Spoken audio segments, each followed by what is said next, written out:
और अभी आपको ये बताएं कि friend of court barrister Salman Safdar ने बानी पीटीआई से मुलाकात की है और सुप्रीम कोर्ट में रिपोर्ट जमा करवा दी है। बैरिस्टर सलमान सफदर ने सुप्रीम कोर्ट के बाहर मीडिया से गुफ्तगू करते हुए कहा कि उनकी बानी पीटीआई से मुलाकात हुई और उनका सेल का भी मुआयना किया, अपनी जिम्मेदारी निभाते हुए रिपोर्ट जमा करवा दी है। कल मैंने इमरान खान साहब से सुप्रीम कोर्ट के ऑर्डर के बाद कंप्लाइंस उसकी हुई और मेरी इमरान खान साहब से मुलाकात भी हुई और मैंने उनका सेल का भी मुआयना किया। कल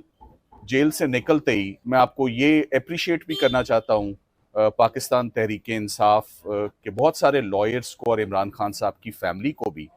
कल ख़ास तौर पे बिलखसूस अलीमा आपा जो इमरान खान साहब की बहन है, सलमान अकरम राजा साहब जिनकी मैं बेहद इज्जत करता हूँ, उन्होंने अंडरस्टैंड किया कि मैं उनसे इस टॉपिक और इस मजमून पर बिल्कुल बात नहीं कर सकता और मैंने उनको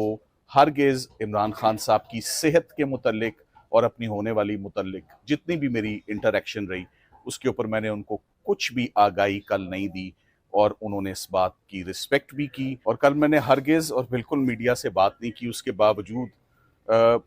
मैंने आज का जब अखबार देख रहा हूँ या सोशल मीडिया को देख रहा हूँ तो मुझसे मंसूब की हुई ऐसी खबरें हैं जो कि बिल्कुल बेबुनियाद हैं। आप लोगों के लिए मैं इतना ही बता सकता हूँ, 7 सफ़ों पे मुश्तमिल है, 22 पैराग्राफ हैं, एलेबरेट है, एक्सटेंसिव है। जो देखा जो सुना एक्यूरेटली सुप्रीम कोर्ट के लिए अमानत थी, वो मैं आज जमा करवा